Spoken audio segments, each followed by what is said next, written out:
Hey guys, welcome back to Prep Humanities. Hope you all are doing absolutely fine. आज के इस video session में हम BA third sem political science का unit third जो है उसी का सेकंड टॉपिक कवर करने जा रहे हैं, जिसका टाइटल है post cold war era features and major global issues. So हमें देखना है post cold war era, cold war के बाद का एरा जो है वो कैसा था, उसके फीचर्स क्या थे और उसके अंदर हमें क्या जो है मेजर ग्लोबल इश्यूज देखने को मिले। इससे पहले के वीडियोस की लिंक आपको डिस्क्रिप्शन में मिल जाएगी, हमारे टेलीग्राम चैनल की भी लिंक आपको डिस्क्रिप्शन में मिल जाएगी। सो चलिए बिना किसी देरी के आज का ये वीडियो सेशन जो है इसे हम स्टार्ट करते हैं। So what is post cold war era? Post cold war era एक ऐसा एरा या फिर एक ऐसा टाइम पीरियड है जो कोल्ड वॉर के बाद हमें देखने को मिला इंटरनेशनल रिलेशंस के अंदर। ये जो है 1991 के अंदर जो है, जब यूएसएसआर जो है डिसइंटीग्रेट हो गया था, उसके बाद का जो टाइम पीरियड है उसे पोस्ट कोल्ड वॉर एरा कहा जाता है।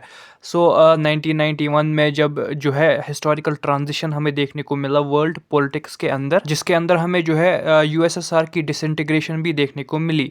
यानी कि अब जो है कोल्ड वॉर भी एंड हो गया यूएसएसआर की डिसइंटीग्रेशन के बाद। इसके साथ साथ जो है न्यू वर्ल्ड ऑर्डर जो है वो भी इमर्ज हो गया। यानी कि जो है अब सिर्फ एक ही जो है पावरफुल कंट्री जो है वो डोमिनेट कर रही थी ग्लोबल इश्यूज और ग्लोबल अफेयर्स को, जिसको यूनाइटेड स्टेट्स ऑफ अमेरिका कहा जाता है। अब जो है यूनिपोलर वर्ल्ड हमें देखने को मिला इंटरनेशनल रिलेशंस के अंदर।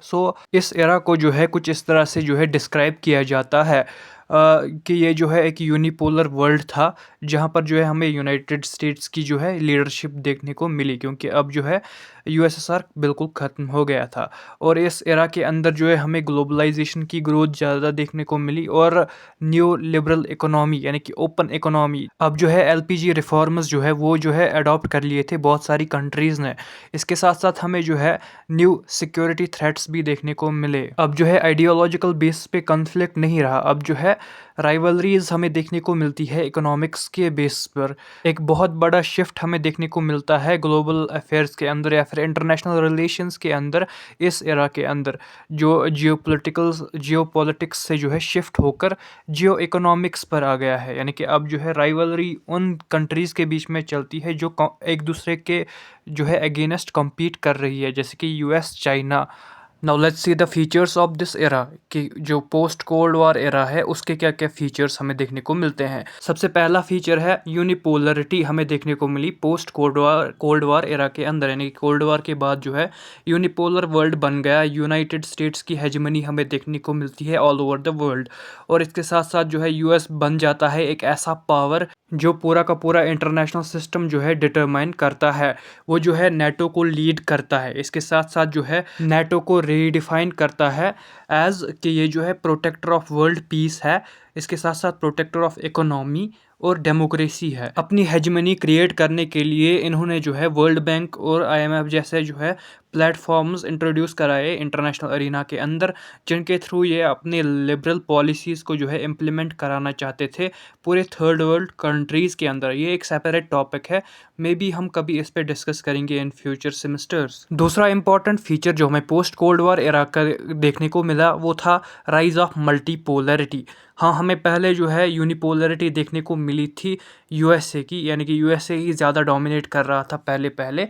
फिर जो है हमें ये देखने को मिलता है इस एरा के अंदर कि नए नए पावर्स जो है वो इमर्ज हो रहे हैं पूरे दुनिया में, जैसे कि चाइना, यूरोपियन यूनियन जो है वो इमर्ज हो रहा है, इंडिया इमर्ज हो रहा है और रशिया जो है फिर से इमर्ज हो रहा है under Vladimir पुतिन्स leadership.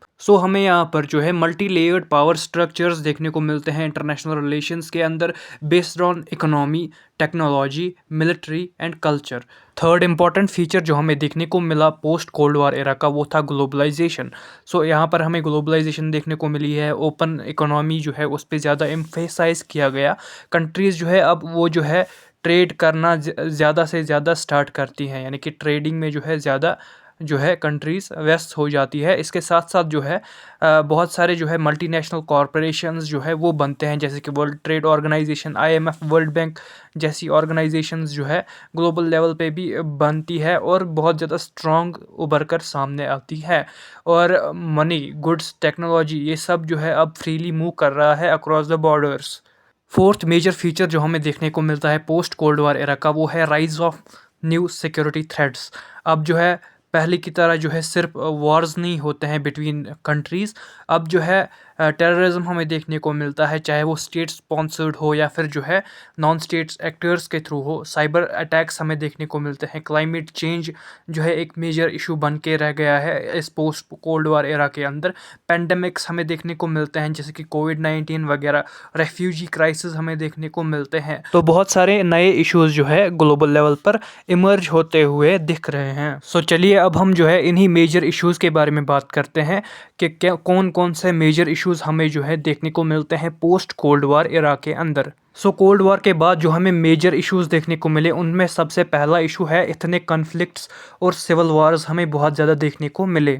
Cold war के अंदर जो है हमें ये सब चीज़ें देखने को नहीं मिली थी। वहाँ पर दो आइडियोलॉजीज़ के बीच में जो है झगड़ा हो रहा था, लेकिन यहाँ पर जो है अलग ही सिचुएशन थी कि अब जो है एथनिक बेस पर भी जो है कन्फ्लिक्ट्स हो रहे थे इन कंट्रीज़, जिनके बेस पर जो है फिर डिवीजन हो रहा था उन कंट्रीज़ का, और वो कंट्री जो है पीसेस में बढ़ जाती थी। जैसे कि एग्जांपल के तौर पर आप देख सकते हो यूगोस्लाविया, ये वाली कंट्री अभी आपको मैप पे भी नहीं दिखेगी, क्योंकि ये कंट्री जो है 2-3 कंट्रीज़ में जो है अभी डिवाइड हो चुकी है due to these ethnic conflicts and civil war. And इसके साथ साथ जो है रवांडा जेनोसाइड हमें देखने को मिलता है। सिविल वार्स देखने को मिलते हैं सूडान, सीरिया, यमन के अंदर इस पोस्ट कोल्ड वॉर एरा के अंदर। ये बहुत बड़ा मेजर इशू हमें देखने को मिला है इंटरनेशनल अरीना के अंदर। दूसरा major issue post cold war era का जो है वो है US led wars and interventionism, यानी कि यूएस ने जो है बहुत सारे वॉर्स लीड किए हैं और इसके साथ साथ जो है बहुत सारी कंट्रीज़ के इंटरनल मैटर्स के अंदर जो है बहुत ज़्यादा इंटरवेंशन हमें देखने को मिला है, उन्होंने किया है। ऐसे ही जो है जो वॉर्स मेजर वॉर्स हमें देखने को मिले हैं इस एरा के अंदर जो यूएसए ने लीड किए थे, वो है गल्फ वॉर 1991, कोसोवो वॉर 1999, इसके साथ साथ अफ़गान वार भी 2001 के अंदर एंड इराक वार 2003। क्रिटिक्स ने यूएस के इन सारे एक्ट्स को जो है ये कहा है कि ये जो है अमेरिकन इम्पीरियलिज्म है जो हमें देखने को मिलता है under the banner of democracy.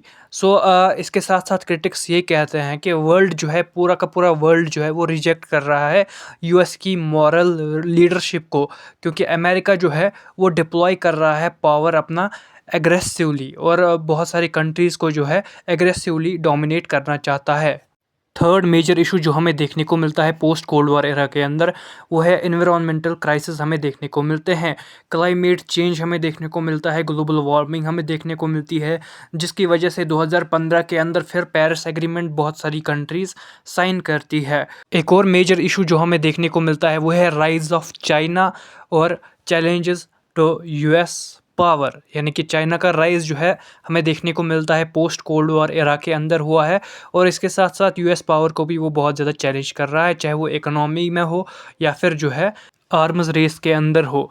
China का इकोनॉमिक राइज हमें देखने को मिलता है। इसके साथ साथ जो है उन्होंने एक नया इनिशिएटिव भी लॉन्च किया है जो आपने सुना होगा, बेल्ट एंड रोड इनिशिएटिव, जिसके थ्रू वो जो है हाईवे क्रिएट कर रहे हैं अक्रॉस डिफरेंट कंट्रीज़।